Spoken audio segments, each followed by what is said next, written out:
Today I would like to take a closer look at the pelvis and the movements that are available at the pelvis, which movements are important as a rider to be available in the pelvis, and just to get to know our pelvis a little bit more.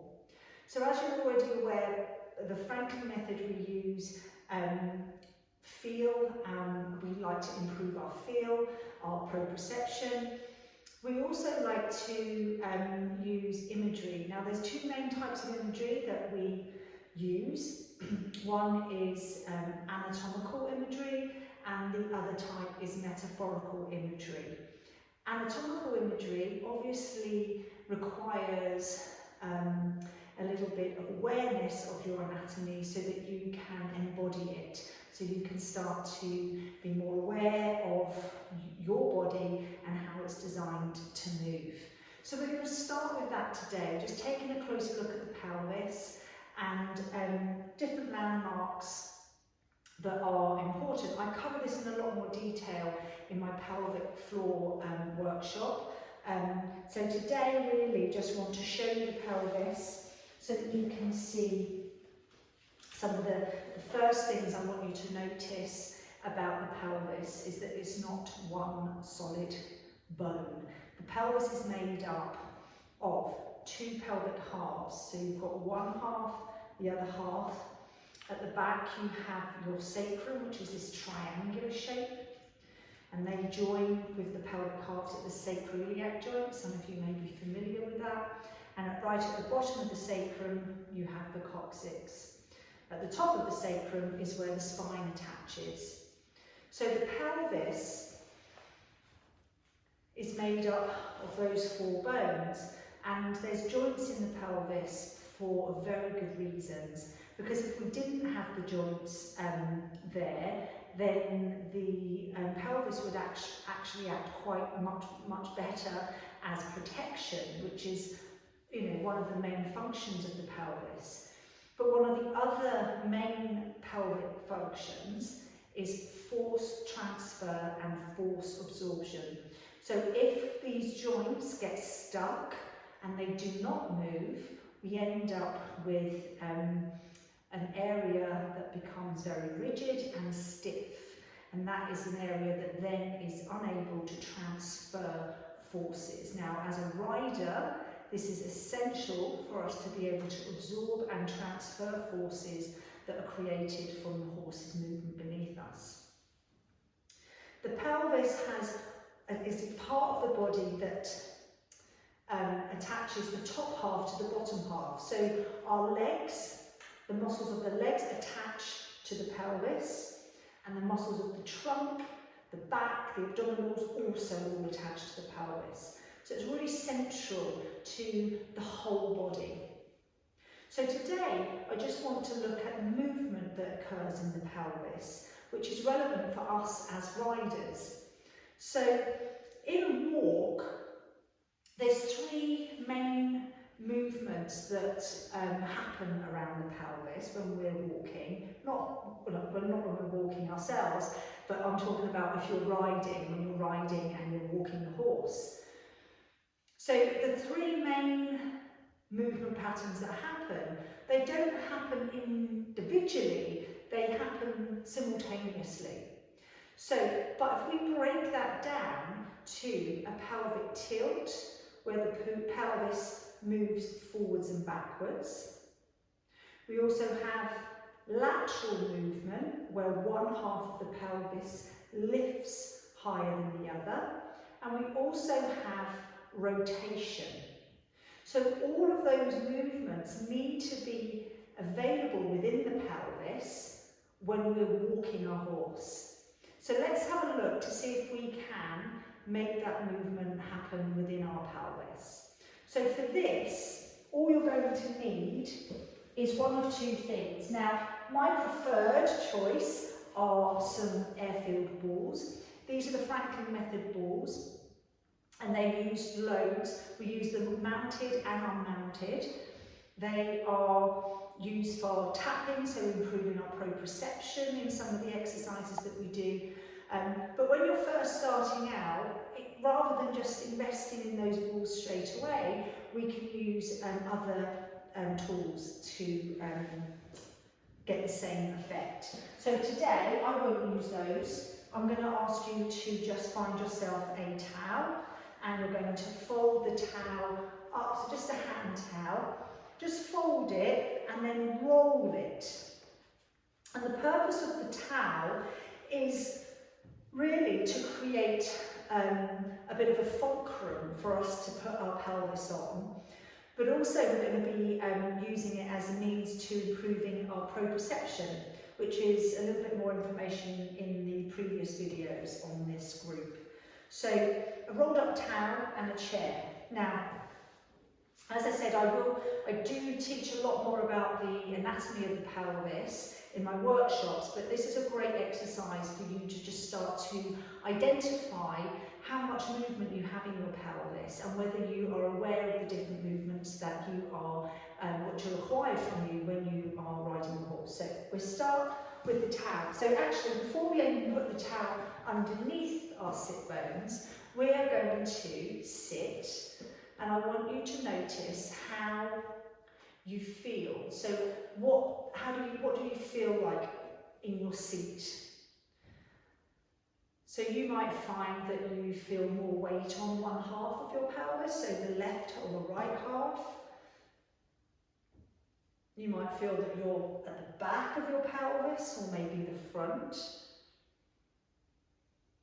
Just identify how you're feeling now. And then we take the rolled up towel, or if you already do using the Franklin method, the balls, and we're going to pop the towel down onto the stool or your chair, and then just pop ourselves on the towel. Now, your sit bones are the bony prominences that you feel.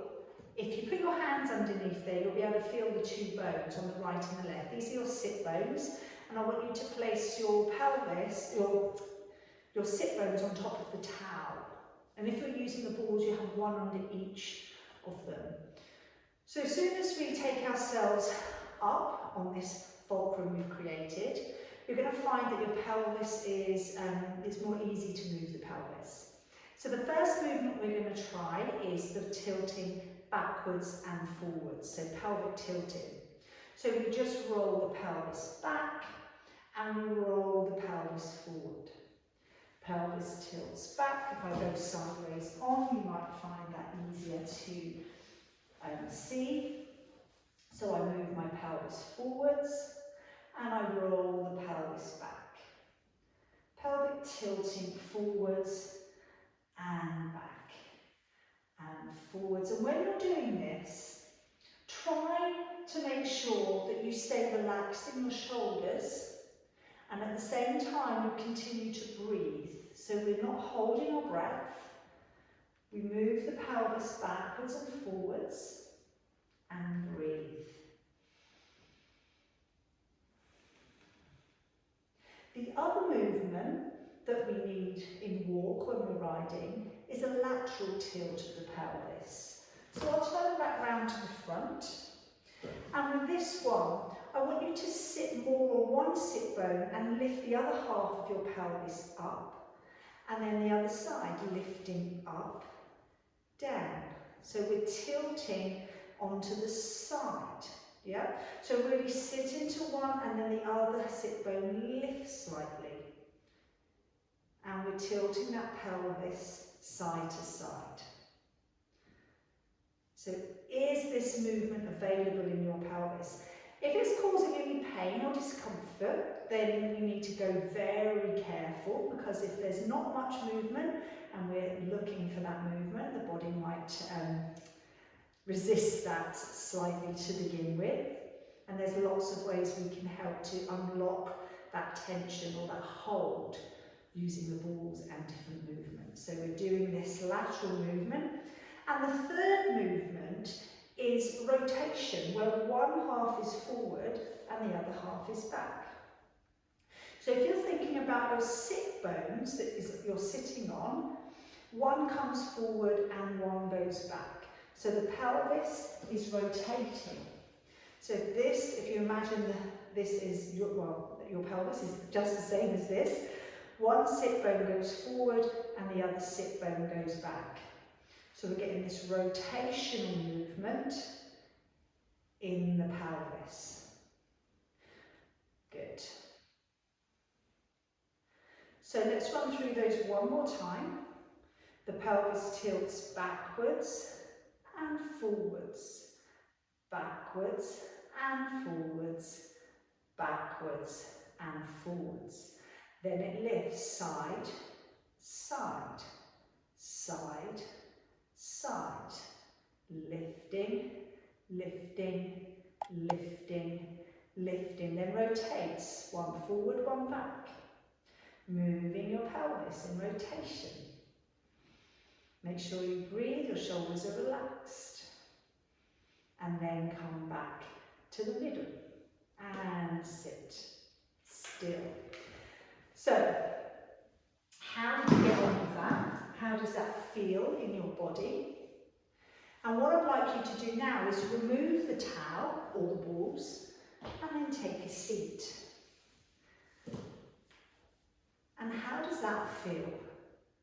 Now we've removed the ball, we've upgraded our proprioception, so the awareness or the communication between our brain and our seat. How does that feel? So I'm feeling very wide in my pelvis. I feel very grounded, very stable in my seat. And if you compare that to maybe how you felt so the test we did before we did those little movements and those releases and the proprioception, which body or which seat do you think would be more effective when we're riding? The seat that now feels more in touch, more awareness, more stable, or the one before that maybe wasn't giving you so much feedback. So if you want to practice those movements in your own body, which I would highly recommend if you were struggling to coordinate those movements, if you were sort of finding it hard to work out, how do I lift my pelvic half up, how do I tilt my pelvis, just keep practicing. Because these are movements that your body is designed, or your pelvis is designed to be able to do. What does happen is if we don't use those movements regularly and intentionally, we lose the ability to control that movement, and the movement then disappears out of our kind of range. So the more we encourage and practice off the horse, then those movements will come more naturally when we need them to be able to move with the horse in our walking gait. Have a go, let me know how you get on. Thanks very much for listening, and I'll speak to you all again soon. Bye for now.